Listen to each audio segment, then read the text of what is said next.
Good evening. Maghubad na sad koron guys sa damgo ni Tawing diha sa Manila, Cavite. Ang iyahang damgo namunit daw siya mga sabon,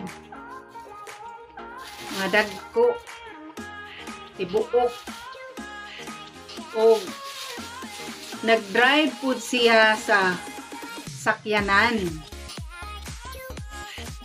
O nalibang po siya na ay hugaw sa iyahang damgo nga iyang nakita. Ang hubad anang iyahang damgo guys, ang katong sabon maayo tog meaning. Kadtong sakyanan komento sa iyang kinabuhi. Wata kahibaw karon sunod nga mga adlaw ug mga katuigan naay pag-asenso sa iyang kinabuhi.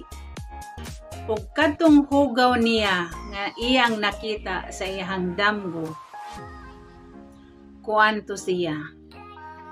Ug gahi gani ang hugaw naay kwarta sobra.